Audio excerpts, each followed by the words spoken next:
means, get in the chats. Let us know that you are here so we can acknowledge you by name because we do not take your presence for granted. Also, if this is your first time joining us and you're on YouTube, look in the lower right hand corner of your screen, find that YouTube emblem, put your cursor over it, click on it, and go ahead and subscribe to the channel. Don't forget to hit the notification button. Don't just hit the bell, hit the drop down, and then select all. That way, you know every time we hit this live button when we go live, because it is always, again, always good to see you as you show your support. So that being said, man, we're gonna kind of just get into this thing. Um, Anybody got any objections to that before we get started?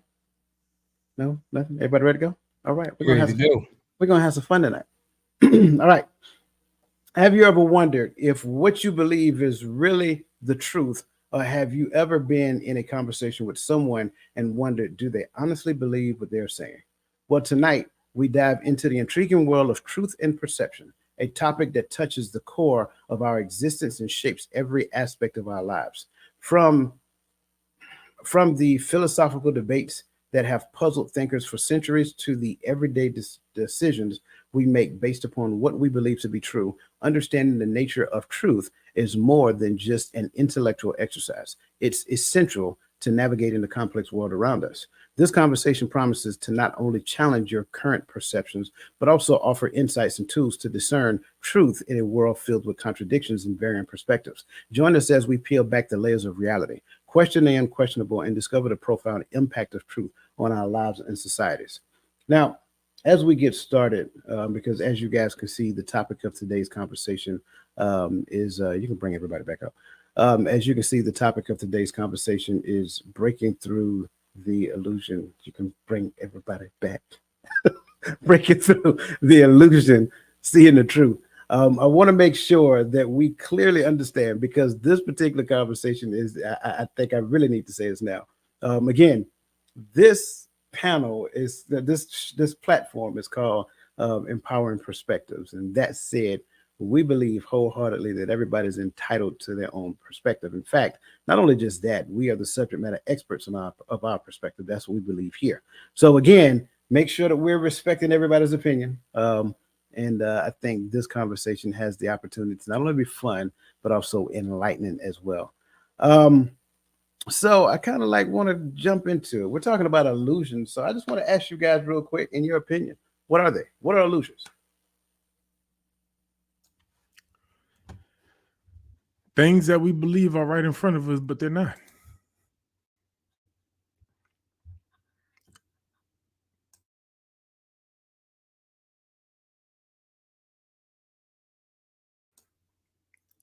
In better terms, things that we believe that are not true.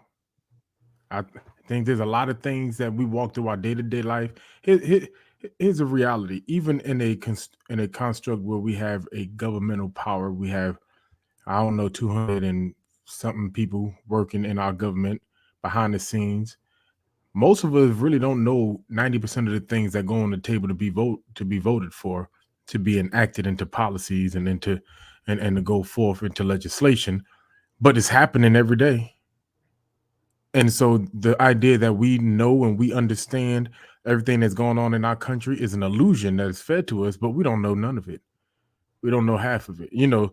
And so and that's just something small and minute that I can use as an illusion. But we've been fed that this place is governed by the people, but the majority of the people don't even know where to go look to vote on some of these things and some of these policies. So it's not governed by all the people.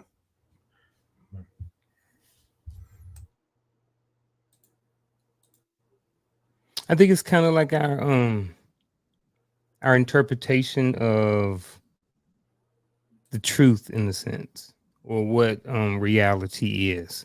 I think interpretation is a good word. I think perception is a word that we could use. I think our view is a word that we can use.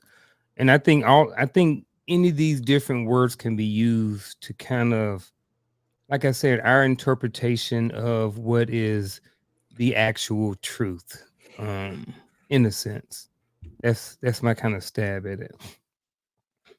And you know, because I guess that's it. I got some more, but I'll let somebody else go.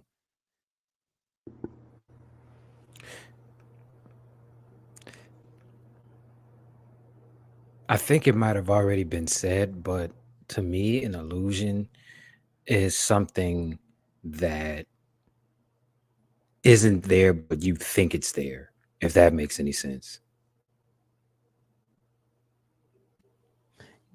Yeah. And all right, so I'm gonna add more to it since you kind of left the window open. Yeah, and I'm gonna shut up. No. I want you to work with me because I think this is I'm kind of thinking it out loud as I go. So I'm kind of equivalating it to actual magic, like David Copperfield, David Blaine, different things like that. And I'm trying to take out the magic and incorporate it into like real life or into like real life or a real life scenario. So I think, just like with magic, someone may show you this, but in reality, it's actually something else. So, and I don't think that necessarily, it's not just with magic, it's with life in general.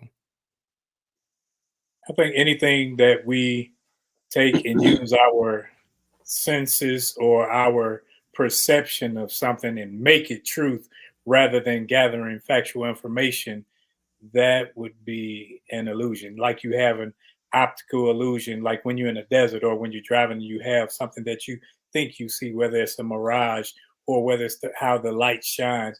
Your mind conjures up what it is by how you perceive it.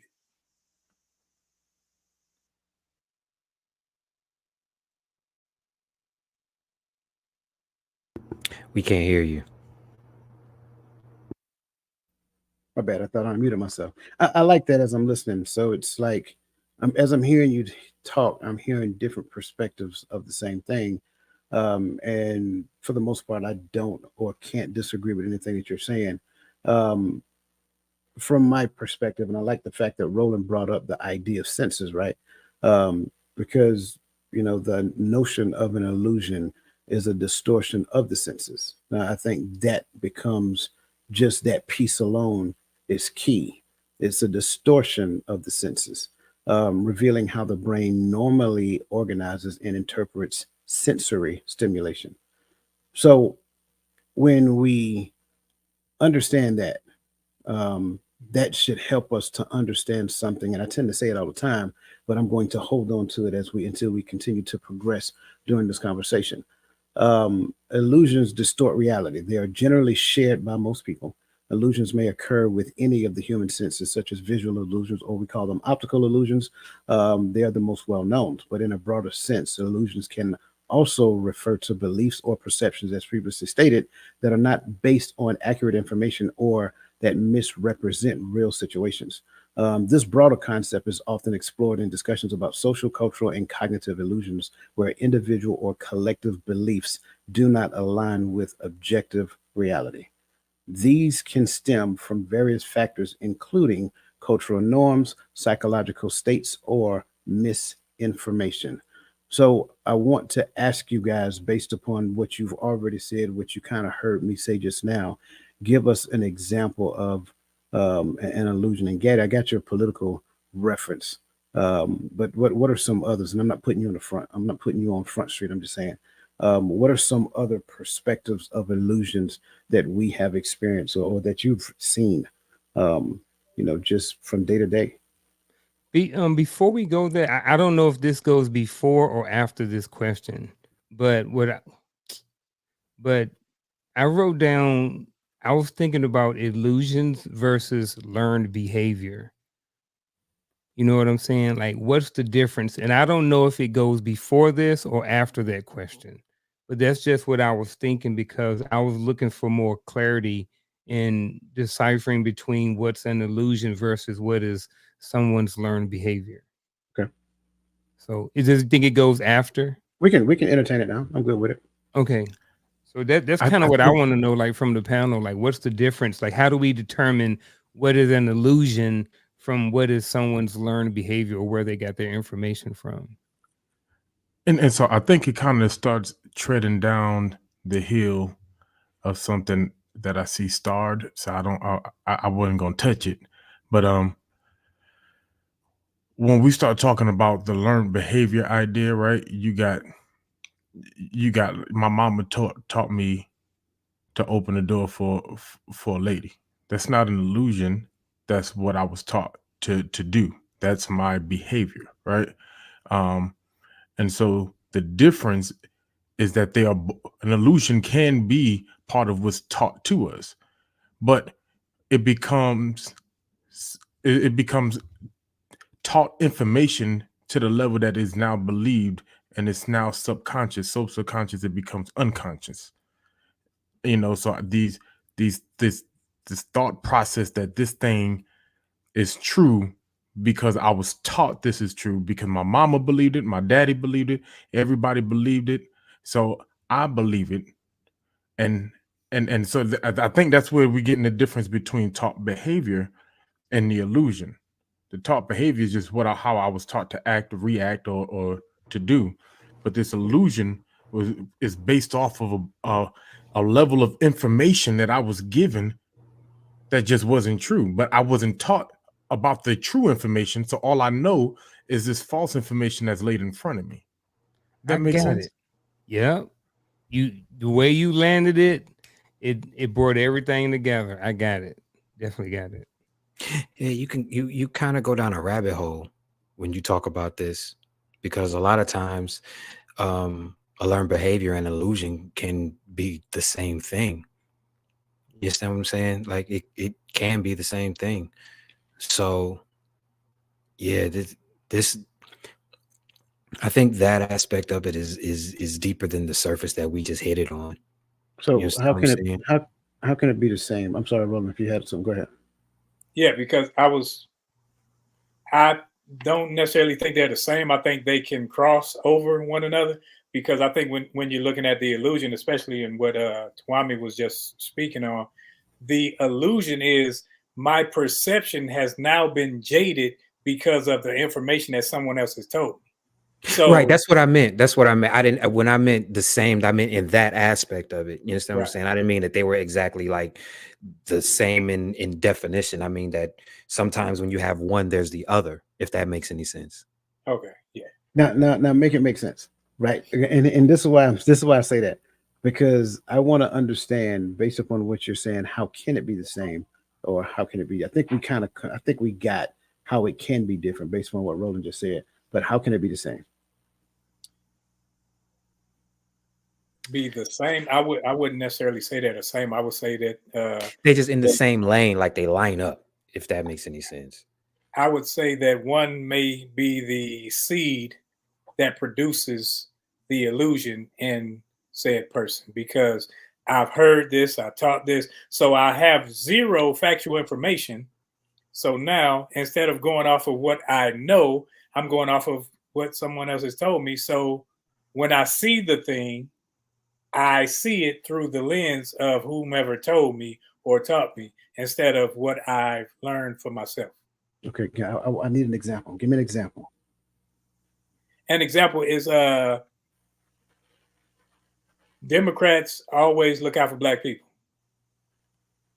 because over the generations after Kennedy and so forth and so on, we've always been taught this is just how we follow. This is how we vote, because Big Mama did it, my mama did it, everybody has followed in that vein, because they told us that this is what they did. They marched with us. They did this, but we never looked at policy. We never looked at the governance of the people and the laws that were established. So the illusion is these people are on my side versus these people, when in actuality, none of them are on your side.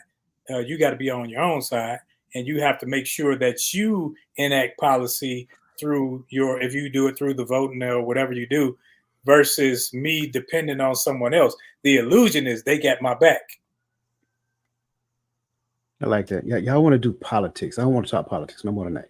Let's talk about personal interaction. And it's easier than stepping on toes left and right. But that's an illusion, because you can't influence any of that. So why waste our time talking about it? That's our personal interaction. I bet I'm gonna do it. Oh shoot! Let me mute my mic. So I See, wrote y'all something thought it was down gonna be too. me. Y'all thought it was gonna be me. don't See, that's what y'all don't get. don't kick me off the broadcast after I say this. You good? I'm But- holding. I'm pumping the brakes right now, but I got something written down. Say what you Hey, tell first, man. Come on. let me say to all the ladies in the chat, I love y'all. Y'all are the most amazing women in the world. All right, no matter what anybody say,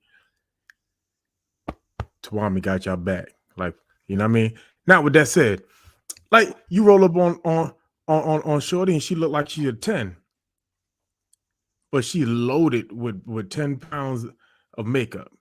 There's an illusion of non-blemishing, right?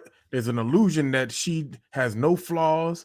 Her jawline looks like this, and her lips is full like this, and you're running to her based upon this attraction, but the attraction is based upon layers of work that was done behind doors, right? So you said personal interactions, but in reality, now that we know the women that on here, they look good with or without makeup. I'm talking about the other women. But reality, when they take the makeup off, they don't look like what you thought you was trying to holler at. They don't look like the same. Like that's like catfishing in real life sometimes. Like I be watching, y'all be seeing them transformation videos, man. And when you look at it, you're like, I believe that this level of visual beauty is what it was and what I saw. But what happened when you wake up next to said person and the makeup done rubbed off, and you see all the blemishes, you see the skinny lips and the wide jaw lines that wasn't drawn in. Now we in a whole different ball game. I'm sorry. Wait, I like where you went, but I'm gonna go a different route. I think an illusion that I've always seen my whole life would be people using the phrase like I'm blessed and highly favored, and they're making it seem like being blessed is the perception is I got everything all together. I got all this money. I got this. My kids are good. My wife is good. But why can't I be blessed when I'm going through hell? Why can't I be blessed when people getting on my nerves? I'm still the same blessed. I'm not sitting up here. I hate when people fake it. Sometimes you stress simply because you're blessed. You're going through because you have his hands on you, and those things come. Now, what do you do with it? But that illusion of, oh, I'm happy-go-lucky and that makes me blessed, then that's one of those things like, I'll be like, get out of my face. Like, come on. Every day is not a day where you're going to have everything all together. And that's just life. And I got to be the same blessed whether I got it all together with $10 in my pocket or I got it all together with $110,000 in my pocket.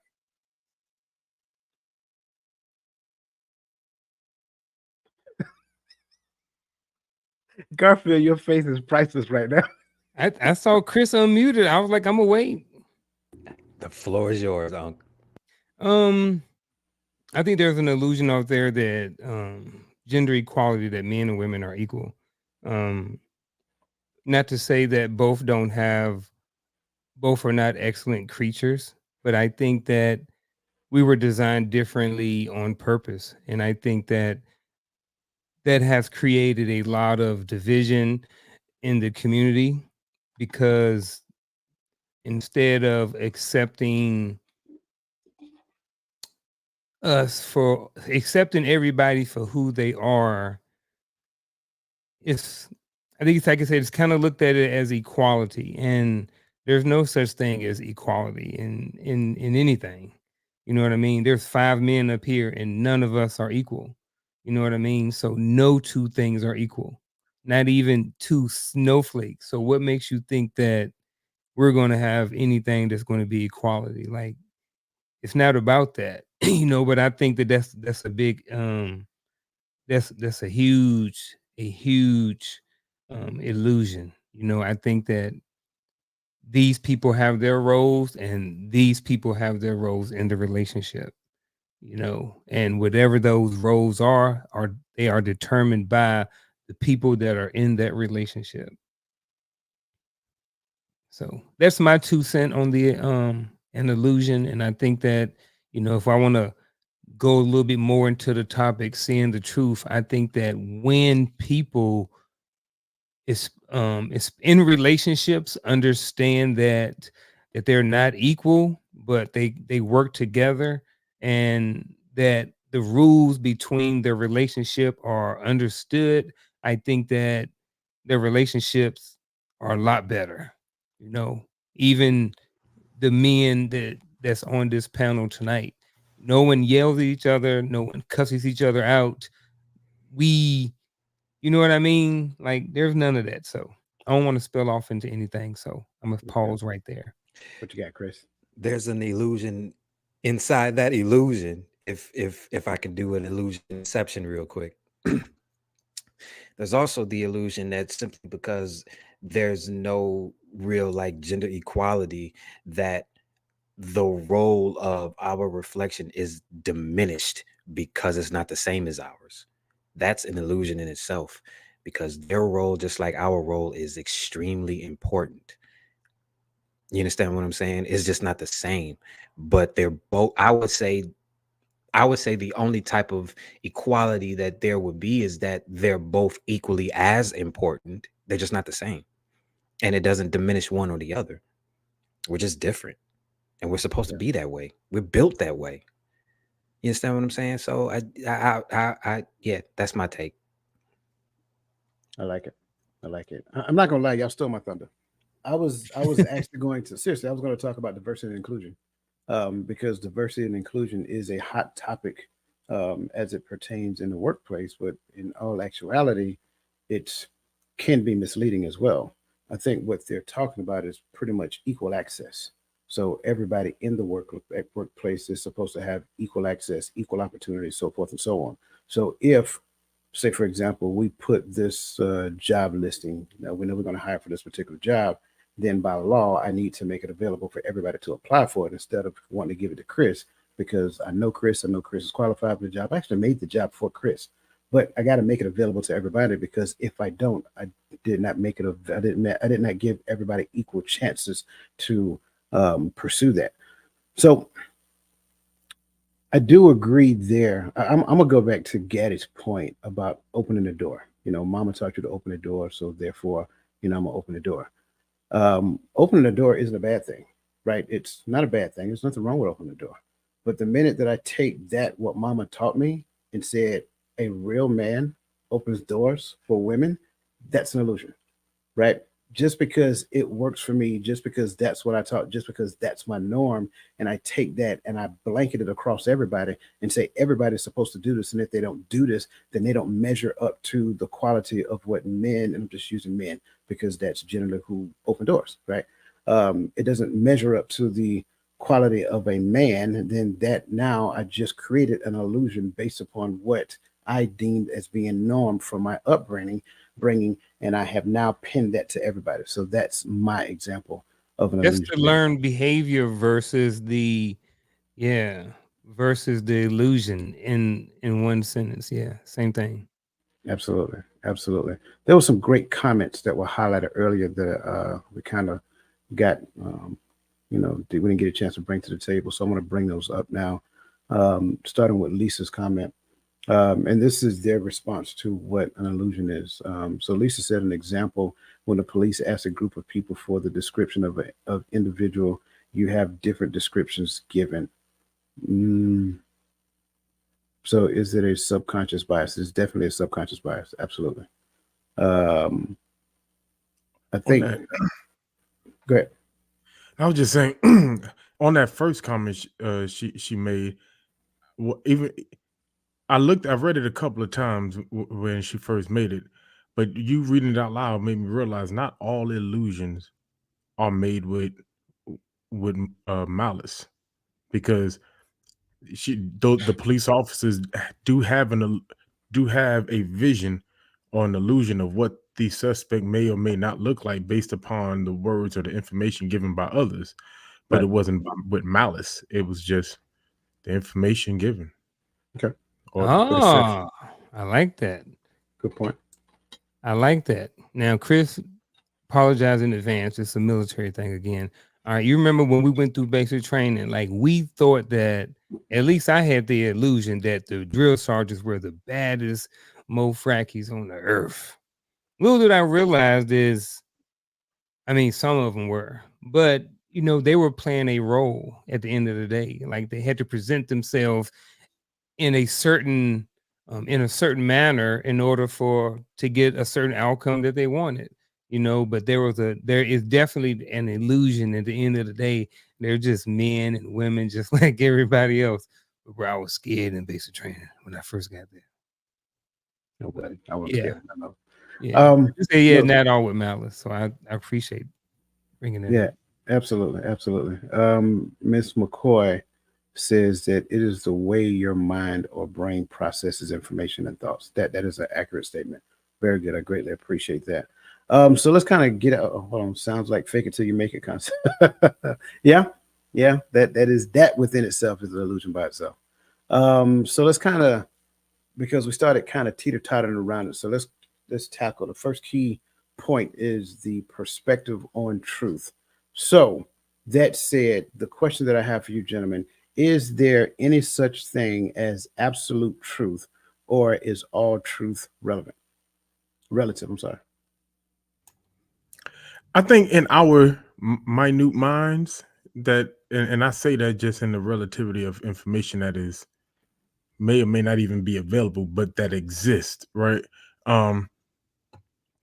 It will always, it can always seem relative in our minds because we can always argue and kick the can further and further down the road, but it doesn't change the fact that an absolute truth still exists.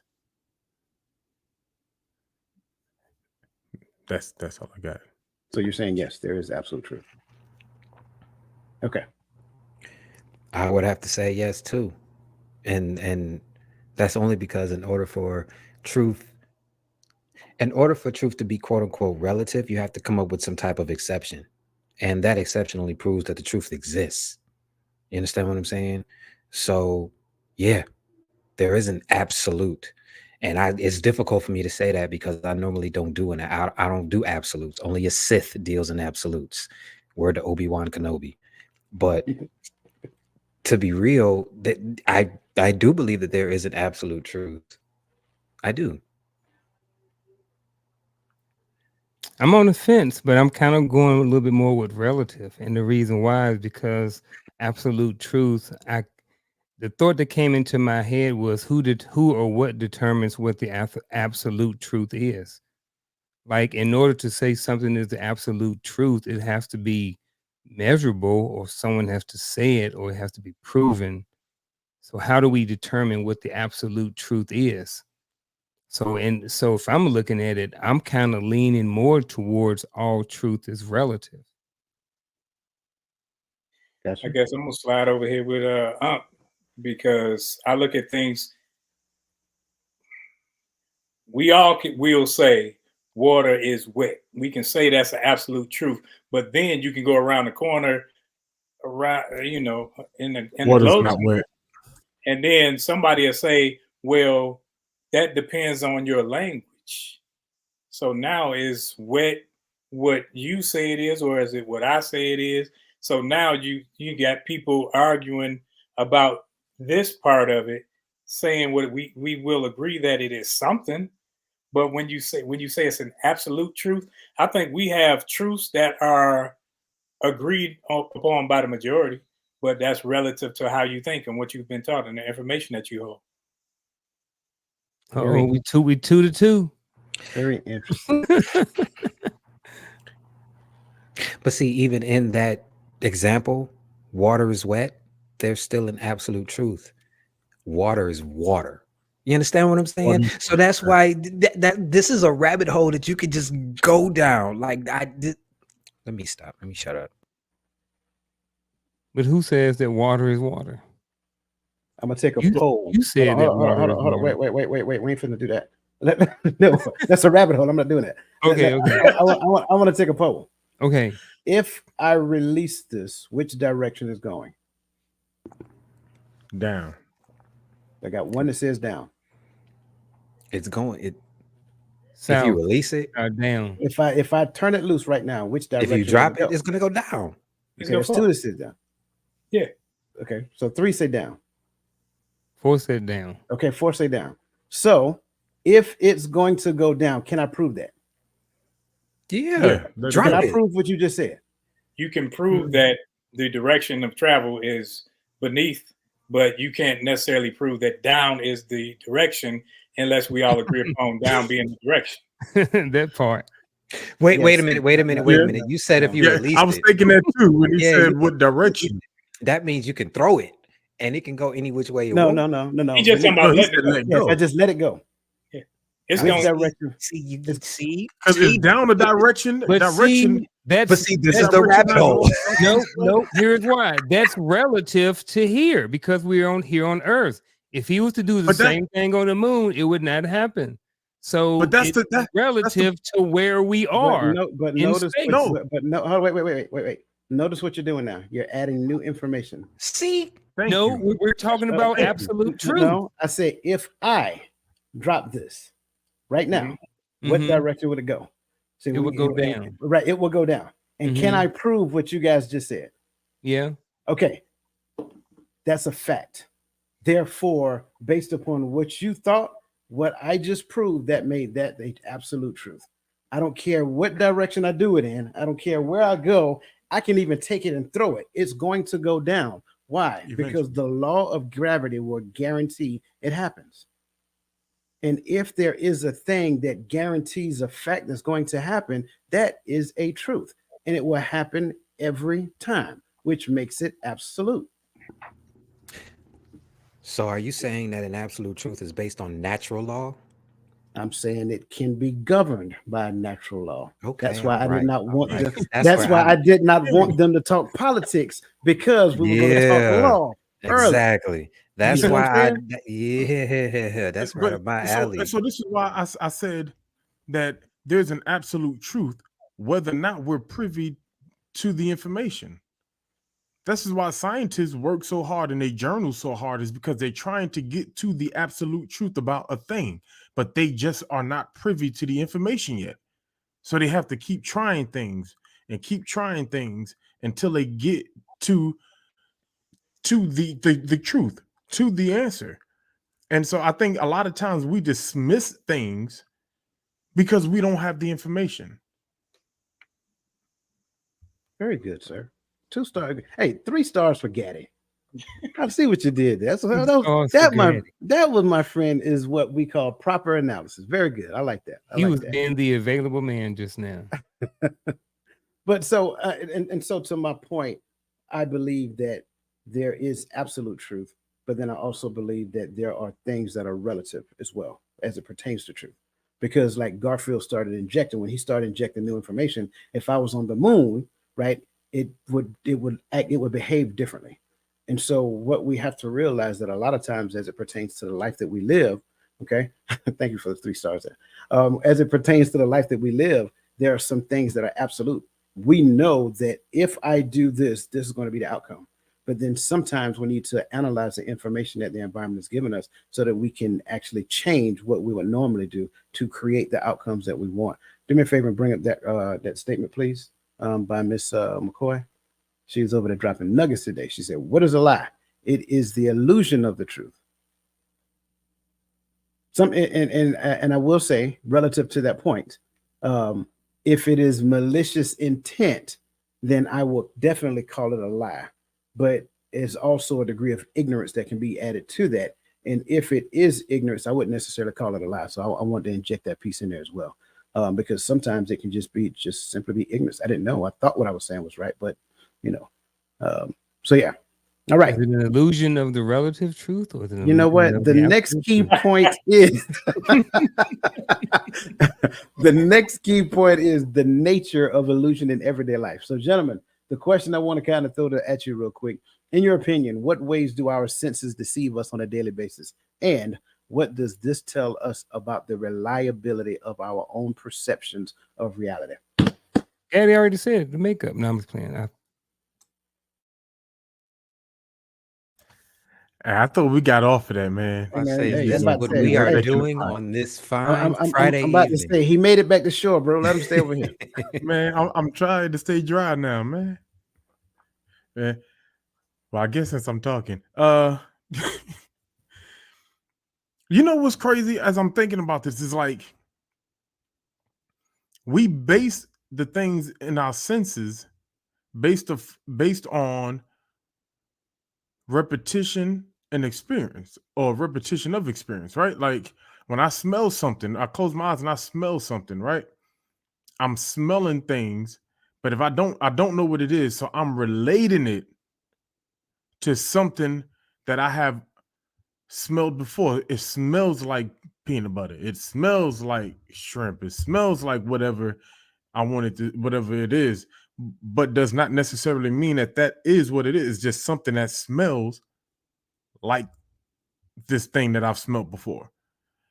Same thing with the feel. Oh, that feel like. But if I never touch fine fabric, I only know, and I only know cotton. It might feel like smooth cotton, but don't feel like cotton at all. It feels like another fabric. I just don't. So in my mind, unless someone tells me otherwise, I just felt smooth cotton, the smoothest cotton I ever felt. I just smelled peanut butter, and so our senses we can only rely upon them based upon the experiences that we have already been exposed to. And to my understanding, that's how I believe it. Here's I'm gonna stab at it. I think that visually and how we interact with people on a daily basis. An example would be I have heard a lot of people over my 48 years when in the presence, I'm going to talk about Black people being in the presence of sometimes Caucasian people. They may clutch their purse, or let's say even switch the roles when you may see someone who looks with a hood on, and you may have a certain perception of what is going on with that person because they look a certain way based off of your perception of reality. So I think in a lot of cases, we may say, yeah, that guy is a hood guy, or this guy's this, and that's based off of perception of our reality, when really that person is not. That person may be an upstanding citizen, maybe never been to jail, yada, yada, yada. So I think that when it comes to, because I mean, we all do it. We all kind of sort of judge or kind of size people up based off of the information that we already have received in our life. So I think that, and sometimes it's wrong. I think sometimes I've heard stories when people have said that, someone was racist to me, but I'm like, well, did you have a conversation, or how do you know that? And they say, well, I just felt that way. You know what I mean? And that could be a perception of your own reality, when in the truth, it could be really something else, and may not be that, but just nothing more than your own perception of what your reality is. So I think just visually, when we see people in public and in public places, I think our eyes on a daily basis have a lot to do with our perceptions of our reality. I like that. You went visual. I think that sometimes dealing with people, we will have perceptions that, say, a man speaks to a woman, and now this is not everyone, and she automatically think, oh, he flirting with me or whatever. He might have been telling you got a spot on the back of your pants, and then pants white, so you might want to go change. But her experiences, as Tawami was saying, lead her to think that everybody that say something to her is flirting, trying to get with her and everything. So your perception is not necessarily reality. That's why you got to feel this thing out rather than just go off of perception right off the bat. And because that'll help you. Whereas because even us, if we see somebody that look a little rugged, instinct tells you, protect yourself, protect your surroundings, watch out, be aware, not to just walk all willy-nilly like you Pee Wee Herman walking down the street, because I got to protect me. So but that's based off the information that we've been receiving. Yes, and the information that Yeah, information that because right. That means we'll not be thinking about you. Yeah, because when we're around those people, like we all got people in our family who look a certain way. It is what it is. You know what I mean? And when I'm around these people, I don't feel no type of way. But I may go to New York and I may feel a certain type of way based off of my perception of what I've always been hearing about people in New York. I And don't you're want like, to go there. I yeah. don't want to go to the Bronx. I don't want to go to none of them places. I want to stay far away from there because I heard y'all be whacking folks. I don't have nothing to do with it. I don't want to get mugged on the train. The crime rate by percentage is higher in Killeen than it is in New York. But anyway, I won't go there. Sheesh. but by percentage, you gotta look at population. Anyway, Yeah, but just saying though. Yeah. But that's where you get into the idea of relativity, right? Our perceptions are definitely relative, right? They're not. They can be true, but it's always going to be up for discussion because that's your perception versus mine, or versus someone else's, So we can't continue to rely on the fact that I feel this way because that's what it's always been. So I think at that point we have to get to the point to where we ask questions. So when our senses kick in, he asks questions. Hey, is this, or is it? Get some more description so that we can make better decisions based upon what we see, smell, taste, or feel. I'm gonna make it personal too, because we're talking about senses. I used to have a really, really bad procrastination problem because every morning I would get up and I would overwhelm myself with all the stuff that I needed to do, and then I would get this gut feeling that I'm never gonna get it done, and it's defeatist. And then I started getting up and doing it, and I saw that it really wasn't all that bad. Like I had this illusion in my head that I was going to be going through all of this rough stuff when it was only rough in the beginning. But once I started doing it consistently and getting my body used to it, it wasn't really all that bad. So I guess a lot of times it's like I always say, man, we have a movie playing in our head that only stars us a lot of the time. And I'm just now getting good at editing and casting. So that would be, I guess that's where I would take it, since we're talking like senses and how the body moves. You understand what I'm saying? Because I'm really, really, for the past decade and some change, I've really, really been diving into how my body feels when I do certain things, or when I'm in certain situations, or when I think about things that I need to do. You understand what I'm saying? Like I'm really starting to get in tune with that.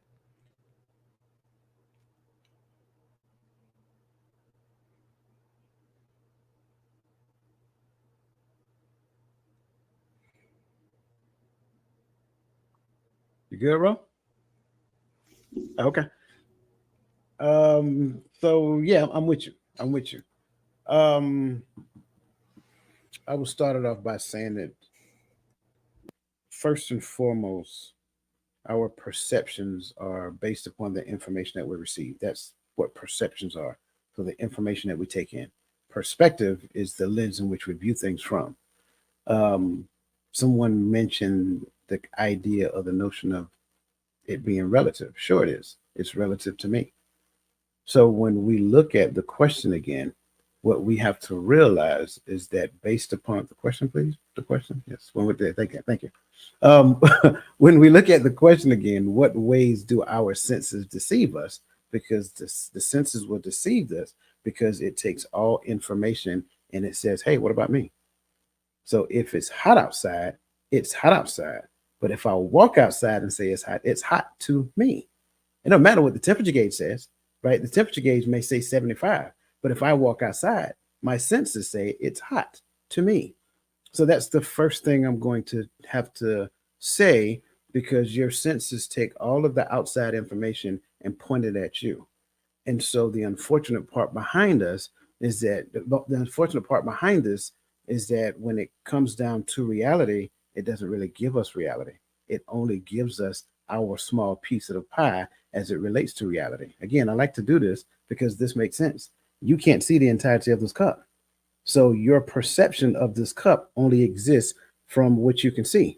But there's a whole side back here that you're missing. And that's the difference. So as it pertains to the information that you get from, the environment, the information you get from this person, the information you get from whatever, it's all relative to you. And as you process that information, in most cases, until you mature, it's going to be all about you because that's what the information is telling you. And you're hardwired to fix you. I'm sorry, not fix you. You're hardwired to protect you. So when you relay that information, well, you robbed me of the opportunity to. Well, you didn't let me. You prevented me from. You didn't allow me to. None of those are true. None of those are true. Now, in some cases, it can be true, depending upon certain accesses and gatekeepers and things of that nature. But in most cases, it's not about that. It's about the fact that you're positioning it so that you can make yourself the victim because the information that you're receiving is received from the perspective of you. And so that's kind of like my take on that. Great points. Let's skip that next question based upon time. And I kind of want to introduce a concept. And this concept is called the Dunning-Kruger effect. Okay. So a common example of an illusion that refers to beliefs and perceptions is the Dunning-Kruger effect. This cognitive bias leads people with low ability at a task to overestimate their ability. It's an illusion of competence that is not supported by actual performance. Those affected by the Dunning-Kruger effect are not only poor performers, they are also unaware of their lack of skill, fail to recognize the skill in others, and do not recognize the extremity of their inadequacy. In essence, the Dunning-Kruger effect can create a profound illusion regarding one's self-assessment of competence, knowledge, or worth.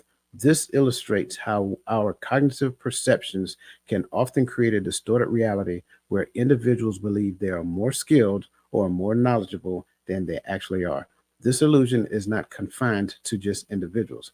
It can occur in groups or across various domains, impacting decisions and behaviors in significant ways.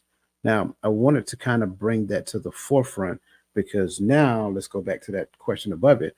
Now, what common everyday illusion has had the most impact on our lives, and how did we come to realize that it was an illusion?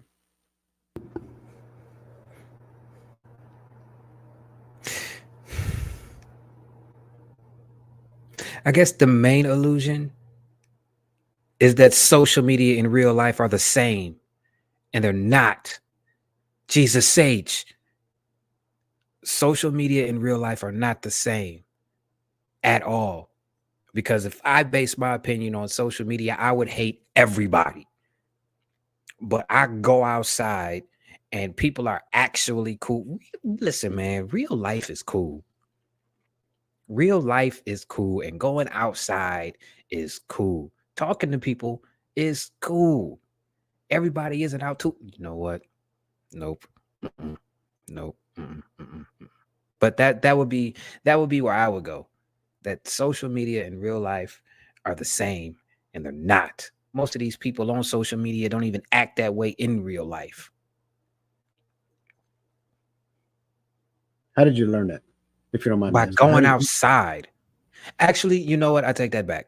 Every year after my birthday, I do 6 months of hell.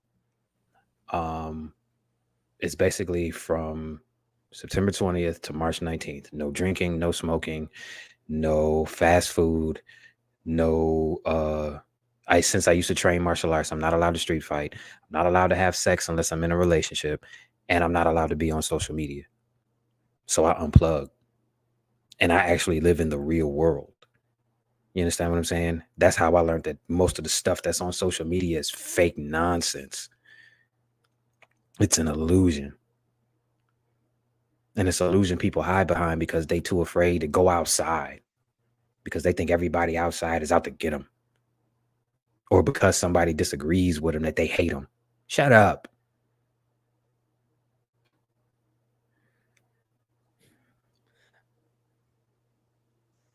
All right, I'm done. I'm sorry.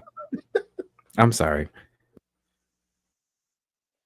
When you get a 40, 50, you ain't gonna have to have certain times where you don't want a street fight. Your body gonna tell you just leave that alone. I'm not allowed to. That's the thing. But I see what you're saying. I think I like where you went, because I think sometimes we think that the people that we see on TV, the people that we see in our comments and in our inboxes, we think those people really care about us, when in actuality they don't know you, so they can't really care one way or another for you. They just either like something that you post or dislike something that you post, but their opinions really don't matter. And we take too much credence, we put too much credence on what they think or what they would say versus how something makes us feel. And that's one of those things, it impacts people's lives too much, because people will be like, well, such and such did it like this and that person is doing that. It's like, come on now, you have to establish your own, you have to establish your roles, and you can't make what somebody else say as truth for your life. And that's one of the things that I think I see, especially with younger children and so forth. You see that all too often, where they take what people say that are experts or whatever, they take what they say, the information that they give them, to make it hey, that's their bond, because that's the truth, instead of searching something out for themselves so that they can learn and grow and see what life is for them, rather than living through other people's eyes. Yeah, I like that. I think one of the common everyday illusions is the news. And I don't want to talk. I'm not going to go into the politics of it, but just not to make this a political decision or conversation or anything. But if you look at it, if you look at one channel, they will be discussing something, and they will have a spin on it, and then you go to another channel, and it's the same exact same exact event, but there's a totally different narrative or a totally different spin on it. And they both sound factual, they both sound truth.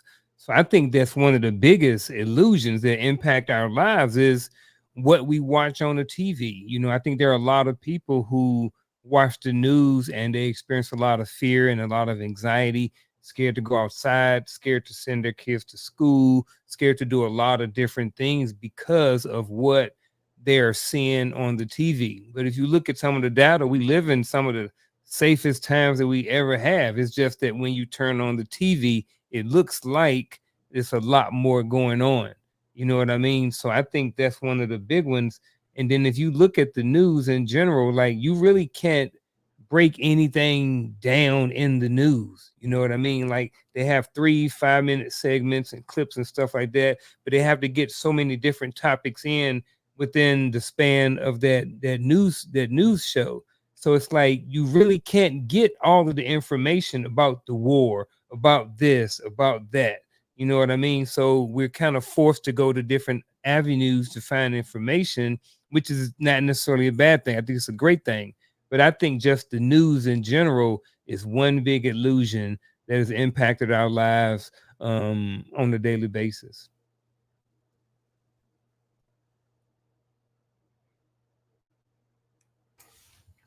Man, this one here is a hard one for me because it's kind of like, where do I go with it? So many things I could say. But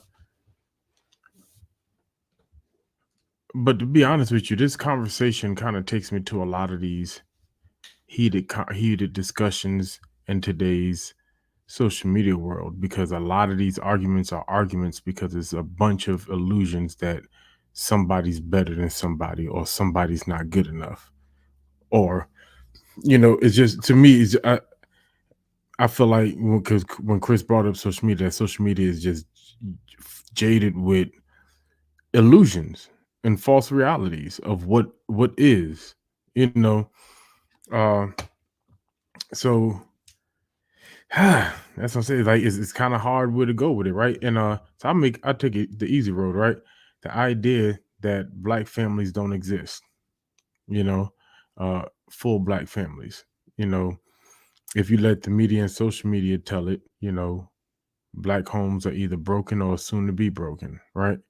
Um, have we helped the narrative? Yeah, maybe we've helped, you know, some sense of the word become accomplished. But what helped me know that that wasn't true is leaving my current my not my current now, but my current environment at the time, joining the military and seeing not just people from other walks of life. Because when I used to say that as a young soldier, I was talking about, you know, seeing people that wasn't black or Spanish, but really seeing other black people from different walks of life, seeing people who don't live in major cities and have both parents but look like me. Like these things are reality, but it's not something that's promoted or pushed on the forefront. Um, so I that's something I had to. I can't say I had to break my mind from understanding, but that's something that kind of helped motivate me to want to be a family man, because I didn't want kids and I didn't want to ever get married because I just thought it was all, you know, fool's gold. Um, but seeing that made me want to be a family man, because I've realized that black families can exist, black fathers can exist in homes. So I like it. I like it all. I'm gonna go out on a limb because I've been thinking about this, not necessarily this question, but what I'm about to say. I've been thinking about this for a while now. And I tend to think about things before I say it because I like to analyze it from different perspectives first. But for this particular question, what common everyday illusion has had the most impact on our lives? First, I'll stop there and I will say good relationships. I think the notion of good relationship is an illusion because I don't care who you are, you've never experienced good relationships. You've experienced relationships in your life that you perceived was good based upon either prior experiences or what you had in your head about what good relationships look like. Therefore, ideally, we get to the point of comparing certain things. We compare what I believe relationship looks like, what I've experienced in my life, and then I get to listen to what you shared and kind of things of that nature. And then either we get jealous of what somebody else have, or they get jealous of what we have, but we start trying to learn from one another. So the notion of a good relationship is an illusion, because ideally, just relationship by itself, the notion of relationship by itself is actually good. Now, how you exist in it is the issue. That's the concern.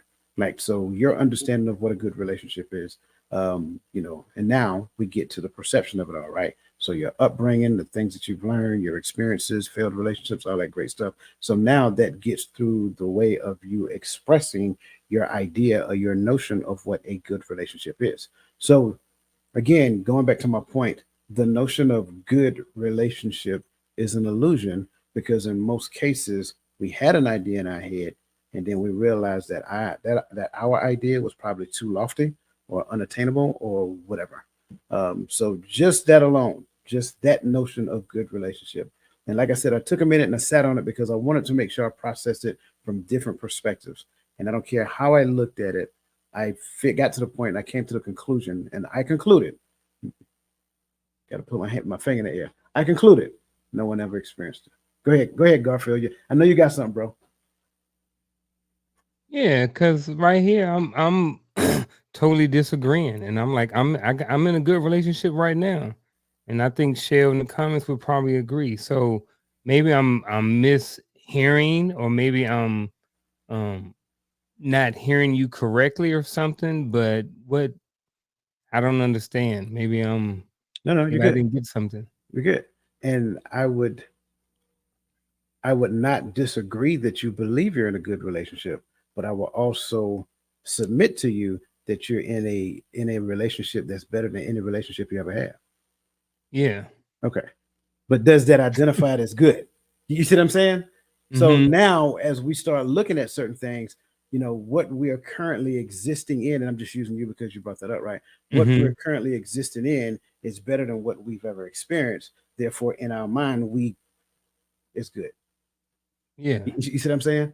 So that's what I'm saying. It's better than what we've ever had, but that doesn't necessarily mean it's good because there's always room for it to grow. And if we Mhm. look at it from that perspective, we're pursuing good. Can I be good and continue to pursue good even though I'm good? No, because none is good. Not one person is good. That's why he laughing. No, not Go ahead, one. man. I understand. I love the dialogue because I'm looking at it like people will say I'm skipping relationship, but I'm still on relationship, but I'm gonna go with the people will say I hear a lot of people say I have a bad relationship with food. It's not necessarily that you have a bad relationship with food. It's just how you choose to not discipline yourself in that vein is bad. The food that you eat in moderation can be good. Or even people that say, well, I eat well. Yeah, you eat a lot, you eat some things well, but you may not need certain things. Like when I said earlier, I don't eat sweets. What I meant was cakes, cookies, and stuff like that. But they know I had me a whole bag of annihilators and Skittles and all that other stuff, and I'm raising my doggone diabetes. But my relationship with food or sweets and everything, it's all here. So I can make it good or bad. It's how I perceive it. Chris, you look like you're deep in thought, bro. I'm just taking all of this in. I'm just taking all of this in because it seems like the biggest illusion is control. What do you mean?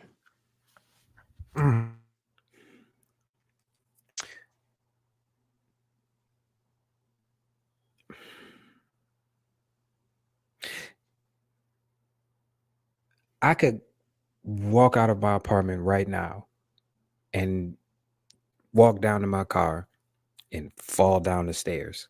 I didn't want to fall down the stairs, but I fell down the stairs.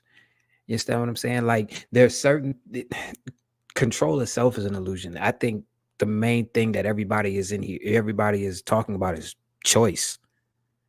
We all have choices, and those choices form our thought process. And sometimes that thought process can be an illusion because of the choices that we make in the environment that we're in that's causing us to make these choices, or the thought processes that we are having that's causing us to make these choices. It's all of this. It's basically choice. Or am I reading it wrong?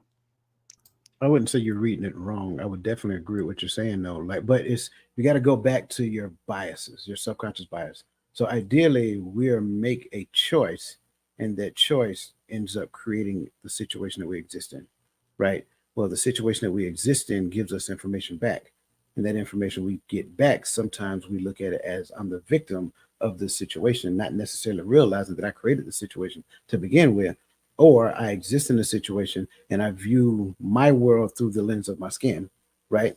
And so, first and foremost, I'm a black man, and because this situation presented itself, and I didn't feel like I was represented well because you didn't allow me to, right? So again, the term for you, you didn't allow me to show up. So now you have an issue with black people. So that's kind of what I'm saying.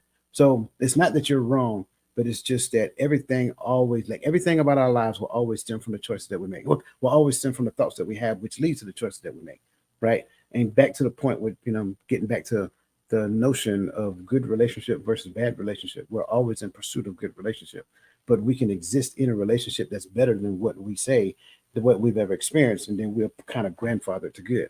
Like you hear people say, "Well, I'm a good mother. I'm a good father." No, you're not. You're just a father or a mother. That's it. You just want people to believe that you're good. So you're putting the moniker of good before it. So you're presenting the idea, hoping that somebody accepts it as such. But the notion of father and mother is good by itself. It doesn't need that in front of it. You just gave me another illusion. Did I? Yes, did I you give did. Or did I give you a fact? It's something that I see, but it's another illusion. How about the illusion of thinking you deserve a pat on the back for being a grown up? Shut up. You're a grown up. You're supposed to do these things. You don't get a pat on the back or a high five for being a grown up. But you know why that statement makes you passionate when you say it? It's because of what you just talked about, right? When we realize that we really don't have control over our children's decisions, over our children's life, we can help what information is fed to them to aid them in the decision making process. We can give them some, strong motivation to do what they need to do sometimes, but the problem is most people think that they actually control the narrative, which is why they're looking for the pat on the back. But when they realize that you don't really control the narrative, then you're just a parent like everybody else. Then we get to that point to where you are, to where it's like, congratulations for being an adult. And people like, I pay my own bills. You're supposed to, stupid. You don't control the net. You pay the thank you for growing up and being like every other adult in society, right? There's no pat on the back for that, but that's because we think that the narratives of everything is in our hand. And I think once we lose that, my bad, go ahead. No, you good. But to your point, you're absolutely right. So I can't control anything that none of you guys do, right? I can only control what I do. But what we do is we create narratives to try to control what somebody else thinks. So I will put additional information on the front of a title or a story that goes behind the back of a title because I want you to believe a certain type of way that empowers me. And so that's the issue that we have in the space of personal interaction. We create these terminologies, we create these stories, these narratives that shape the notion of another person's thought processes. And in most cases, it taps into the emotional side of the individual. So if it has to do with some type of thing, let's just say what most, okay, if it's about child support, right? Because a lot of men suffer from child support, right? Some rightfully so, but some erroneously, whatever. Most men will never speak highly of child support. Most men. I'm not going to say all of them because that will be a false narrative if I say that. Because anytime you give any generalization, it automatically makes it false. So most men will speak negatively about child support. Okay, but when it comes down to that conversation that we have, in most cases, we're going to always have that conversation with us being a victim. Let's be honest. Why? Because a lot of us have been literally abused when it comes down to that system. That system is not about the well-being for the kids. It's not about helping the child live and grow up and be healthy. It is all about keeping you out of the child life to a certain degree. So you got to jump through, you got to do cheetah flips. You know what I'm saying? You got to do all this other stuff just so that you can have a healthy relationship with that child. As a former employee of said system, I will say that the biggest illusion is that family court is for the family. It ain't. Family court is for the state to get paid and get a grant so that way they can keep making money off of y'all. Do y'all listen? Nope. That's why the child support goes through the state before it gets to the mother. I've seen magistrates direct the man paying child support to pay directly to the state and the woman not get a dime. It is a cash grab. I really wish y'all and this is why I call it an illusion, because people on the outside that just see it on surface will see something different.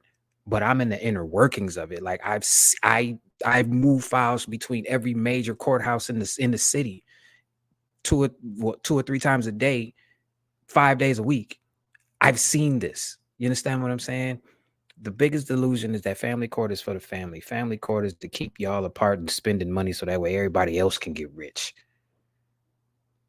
And I really wish we would understand that, man. I really do. And this conversation isn't a man versus woman because women pay child support as well.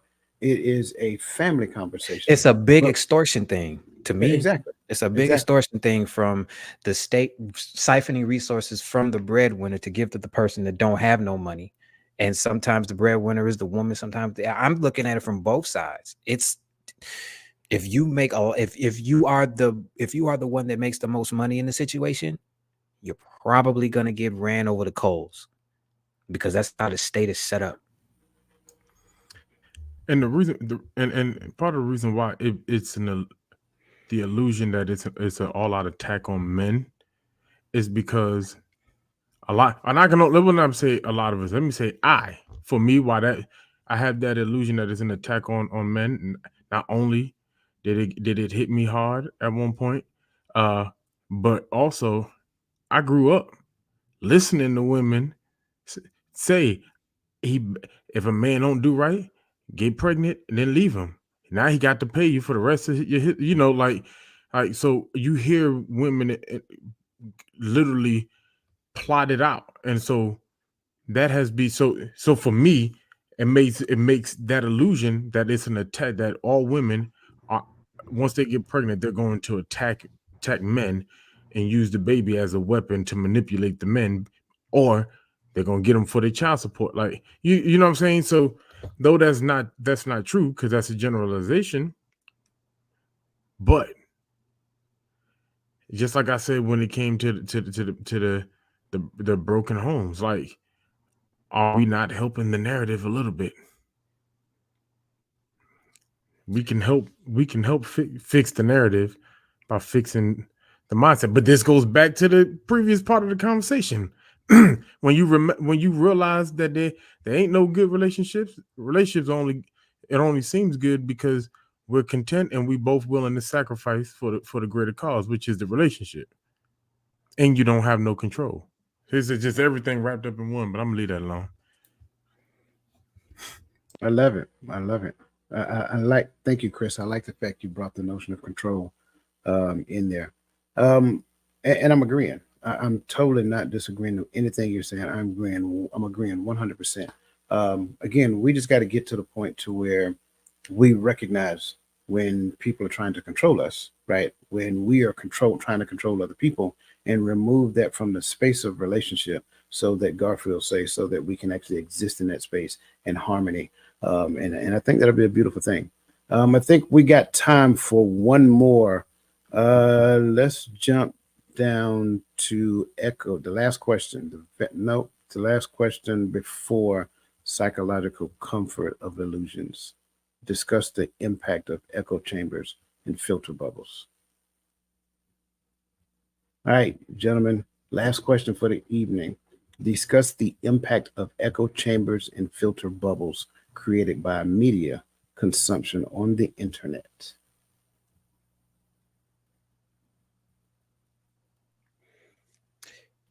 I don't know what a filter bubble is.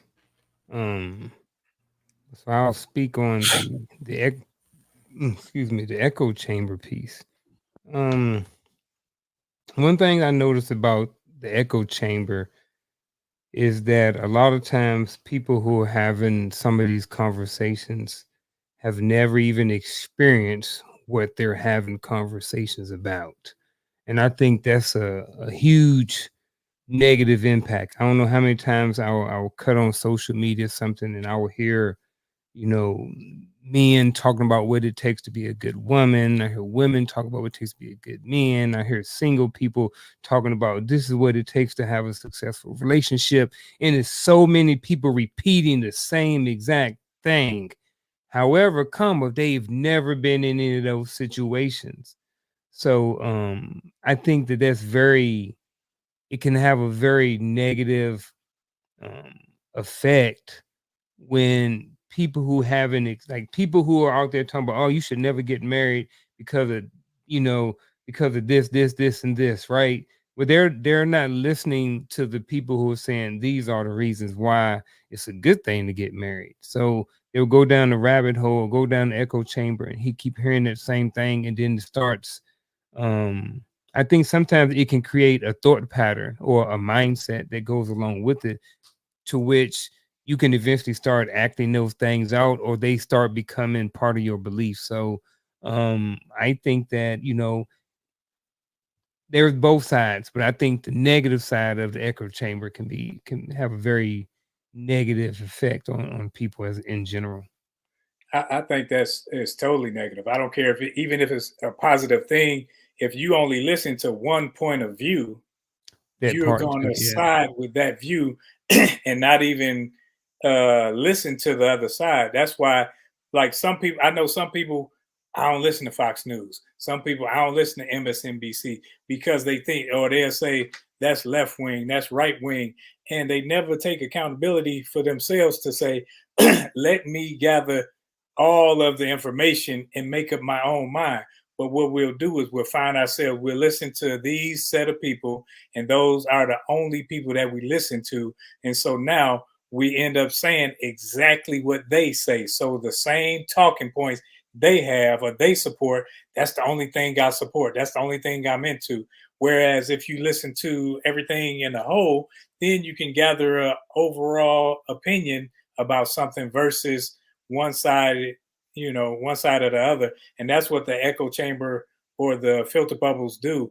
We only take what's in our little sections and we say, this is truth. I don't care what else can be said.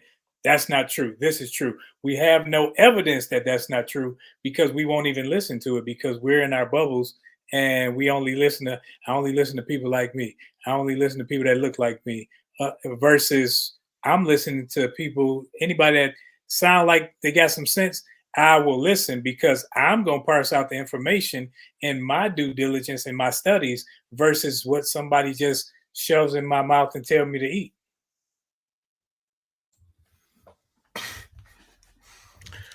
Man, I like that you put echo chambers with filter bubbles because maybe it's just the way that I look at it, because I look at a filter bubble as kind of like how our social media algorithms, right? They just continue to give us the same information over and over again based upon, our searches. So you're reinforcing every day you get on there and you go through the social media and you want, man, everybody thinks like how I think. No, they don't. Your algorithm is just reinforcing what you like to listen to, what you like to talk about, what you like to hear. So you think everybody is agreeing with you, but they're not. And the reason why I say, because when I think about the echo chamber, I think about maybe I'm thinking about it too much as a musician, as a singer. I think about how you get that reverb and that echo, that bounce back. I'm waiting. All I'm listening to is my voice bouncing back at me, my opinion bouncing back at me. So we live in this world where we only talk to people who think like, I know people that would like, oh, what, you like who? You ain't black, you can't talk to me. All right, bye, I won't talk to you. But and people laugh at me, but I like debating. I like talking to people I know don't believe what I believe. I know don't agree with what I think is true about a certain topic. Because one, it gets boring talking to people who agree with you all the time, right? But two, it reinforces what you have been reading or what you have been studying, and helps you prove it, or it makes you better at defending that thing or more knowledgeable of what it is you say you believe or you don't believe, because now you're getting a perspective that's not already yours. And so I think that's the impact, is that most of us cannot see anything outside the lens of our small space because we're just listening to the same voices bounce around in this room, and there's no other opinions.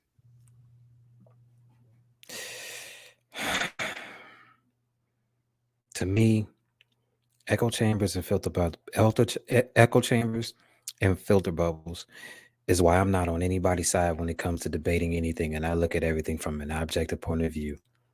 Because echo chambers and filter bubbles have everybody out here acting real stupid.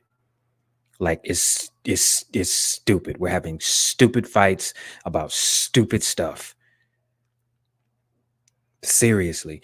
And it stifles communication because most of the people in those echo chambers and most of those people who are only looking at things that confirm what they believe don't know how to be challenged.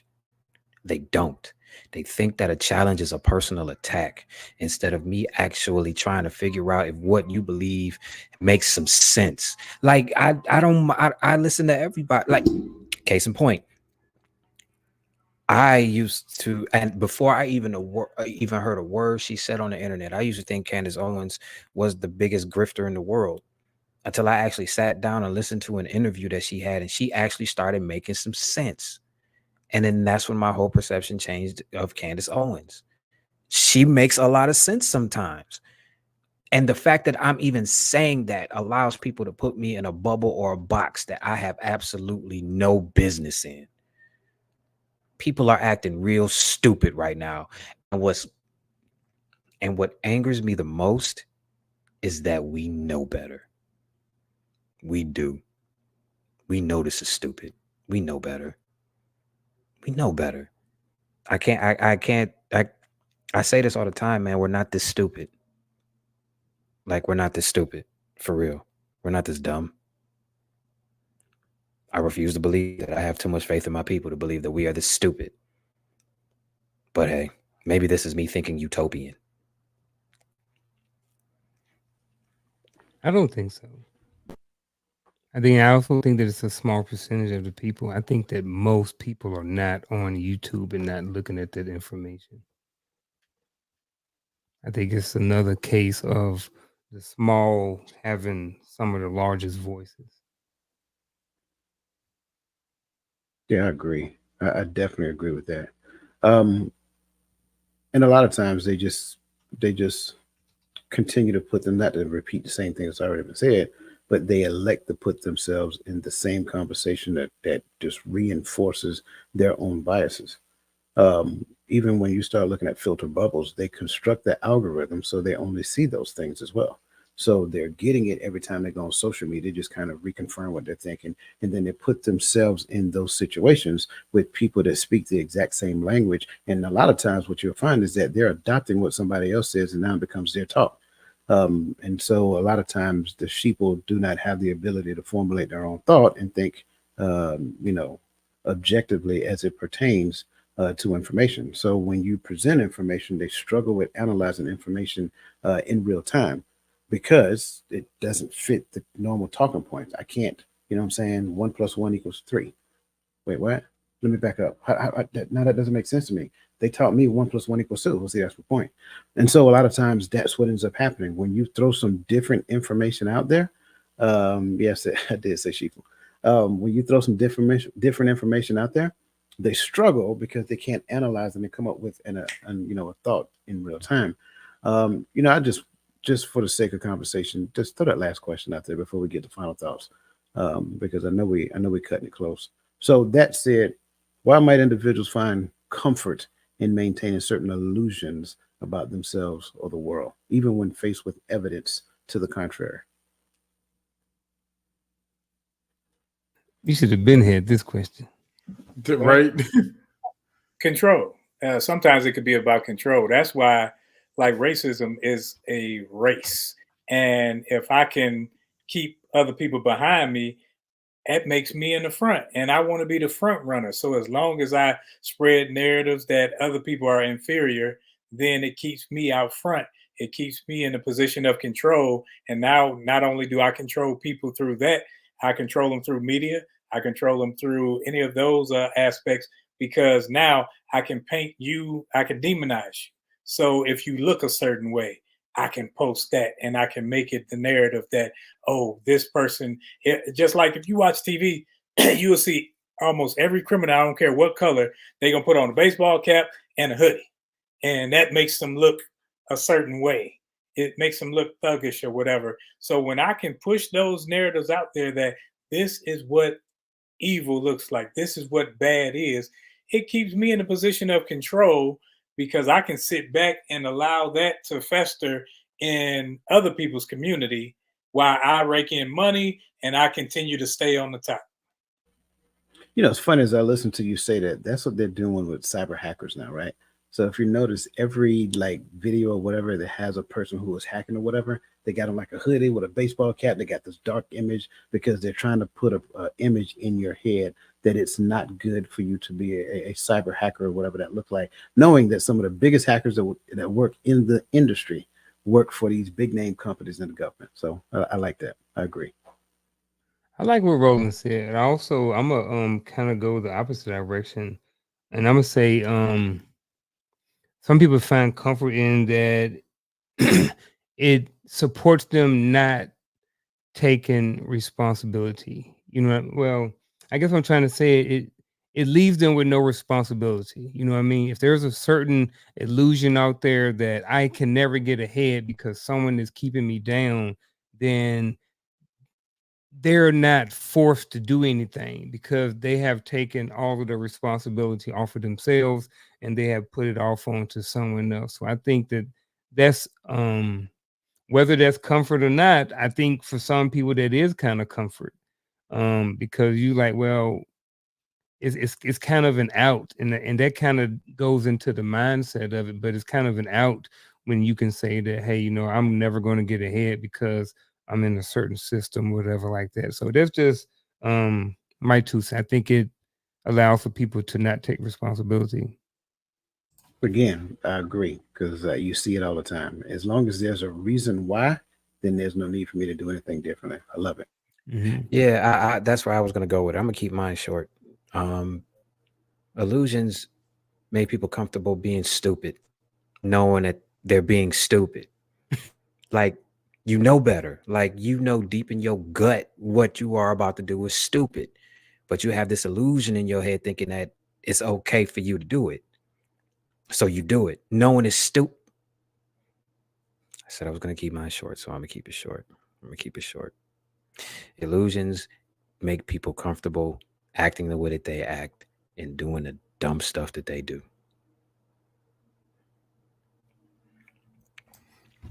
I think simply is just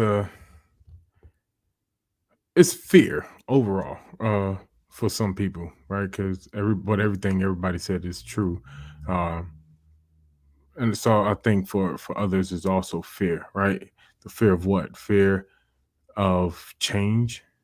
Some people fear change, fear of going down that rabbit hole and believing something and then it being wrong, you know, wasted time, whatever.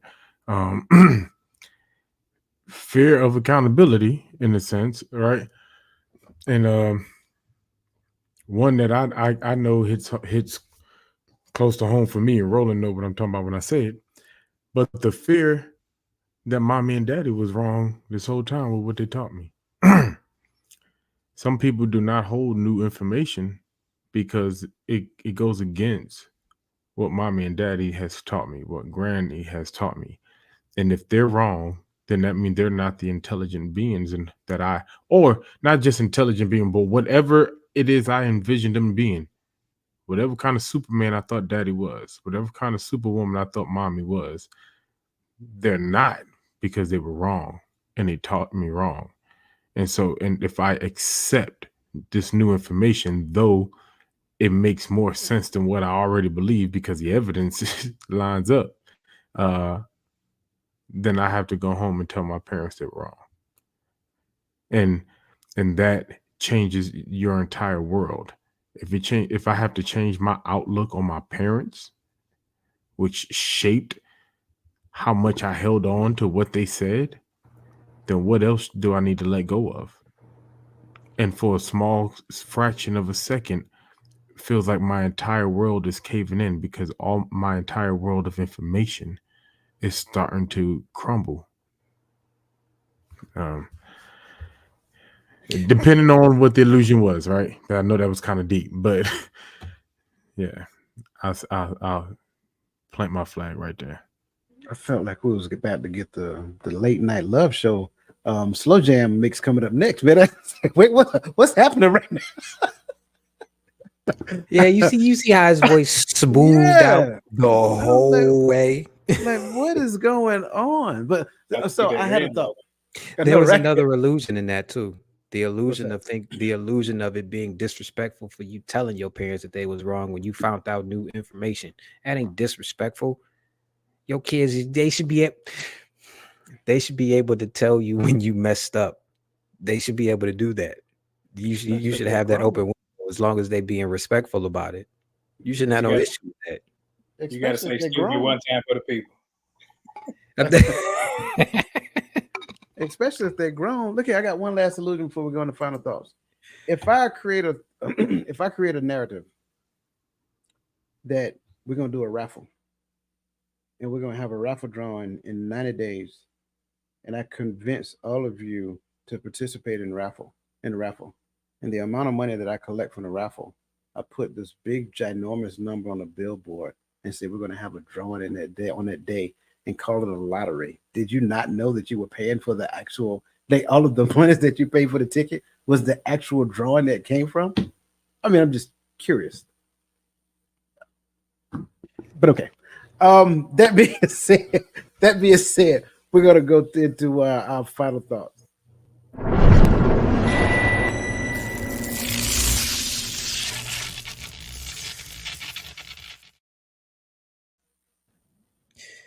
Well, I guess my final thought would be simple.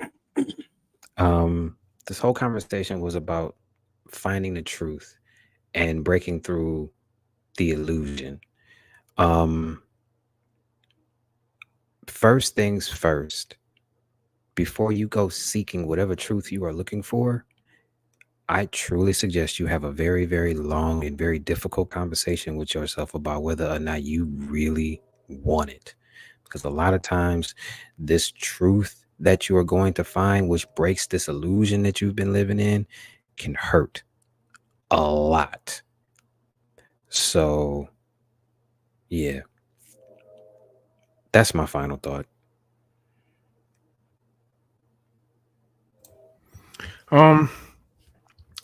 There's a lot of illusions we can talk about that needs to be broken away from.